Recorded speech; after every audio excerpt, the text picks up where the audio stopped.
हम रोज इस कुर्सी पर बैठते हैं, लेकिन शायद ही कभी ये सवाल हमारे दिमाग में आया हो कि ये बनी कैसे होगी।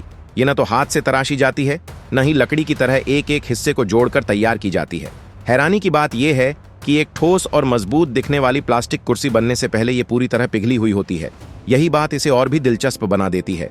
यहाँ कोई कारीगर बैठकर शेप नहीं बनाता, बल्कि मशीनें सिर्फ दबाव, तापमान और समय को समझकर काम करती हैं।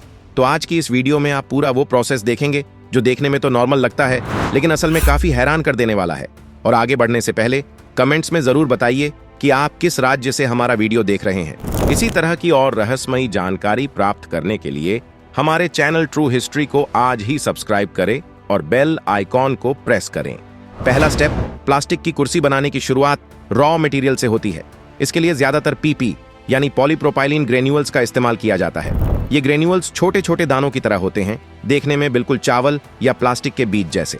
फैक्ट्री में रॉ मटेरियल की क्वालिटी सबसे ज्यादा इंपॉर्टेंट होती है, क्योंकि पूरी कुर्सी की मजबूती और ड्यूरेबिलिटी इसी पर डिपेंड करती है।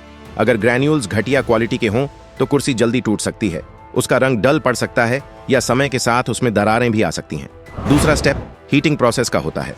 इस स्टेज में पीपी ग्रेन्यूल्स को इंजेक्शन मोल्डिंग मशीन के अंदर डाला जाता है। मशीन के भीतर बहुत हाई टेम्परेचर होता है, जहां ये ठोस ग्रेन्यूल्स धीरे धीरे मेल्ट होकर तरल प्लास्टिक में बदल जाते हैं। यहाँ टेम्परेचर कंट्रोल बेहद जरूरी होता है। अगर हीट ज्यादा हो जाए तो प्लास्टिक जल सकता है, और अगर हीट कम हो तो वो सही से पिघलेगा ही नहीं। दोनों ही सिचुएशंस में फाइनल कुर्सी की क्वालिटी पर सीधा असर पड़ता है। तीसरा स्टेप वही है जहां असली खेल शुरू होता है। अब मेल्टेड प्लास्टिक को इंजेक्शन मोल्डिंग मशीन की मदद से मोल्ड के अंदर इंजेक्ट किया जाता है। ये मोल्ड दरअसल कुर्सी की एग्जैक्ट शेप का हैवी मेटल फ्रेम होता है। हाई प्रेशर की मदद से तरल प्लास्टिक मोल्ड के हर छोटे बड़े हिस्से में पहुंचता है।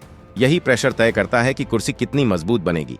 एक बार मोल्ड तैयार हो जाने के बाद उसी मोल्ड से हजारों बिल्कुल एक जैसी कुर्सियां बनाई जा सकती हैं। चौथा स्टेप कूलिंग का होता है। जब मोल्ड पूरा भर जाता है तो प्लास्टिक को धीरे धीरे ठंडा किया जाता है, ताकि वो सॉलिड बन सके और अपनी शेप पकड़ ले। अगर कूलिंग सही तरीके से ना हो तो कुर्सी टेढ़ी हो सकती है, उसकी सरफेस अनइवन हो सकती है या उसमें क्रैक्स भी आ सकते हैं।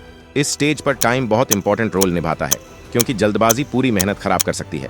पांचवां स्टेप इजेक्शन का होता है। कूलिंग के बाद मोल्ड खुलता है और तैयार कुर्सी बाहर निकाली जाती है। ये पूरा काम ज्यादातर मशीनें ही करती हैं, ह्यूमन टच बहुत कम होता है। जितनी फास्ट और स्मूथ इजेक्शन होगी उतनी ही प्रोडक्शन स्पीड बढ़ेगी। यही वजह है कि आज की मॉडर्न फैक्ट्रीज में ऑटोमेशन को इतना ज्यादा इंपॉर्टेंस दिया जाता है। छठा स्टेप फिनिशिंग और क्वालिटी चेक का होता है। यहाँ एक्स्ट्रा एजेस, रॉफ हिस्से और प्लास्टिक के छोटे छोटे लेफ्ट ओवर्स हटाए जाते हैं। इसके बाद स्ट्रेंथ, बैलेंस और बैठने की स्टेबिलिटी चेक की जाती है। विजुअल डिफेक्ट्स भी ध्यान से देखे जाते हैं। जो कुर्सियां स्टैंडर्ड्स पर खरी नहीं उतरती वो फैक्ट्री रिजेक्ट हो जाती हैं, और जो पास होती हैं वही मार्केट तक पहुंचती हैं। सातवां स्टेप मास प्रोडक्शन की रियलिटी दिखाता है। एक फैक्ट्री में रोज सैकड़ों से लेकर हजारों कुर्सियां बन सकती हैं। एक ही डिजाइन पूरे देश में अलग अलग जगह दिखाई देता है।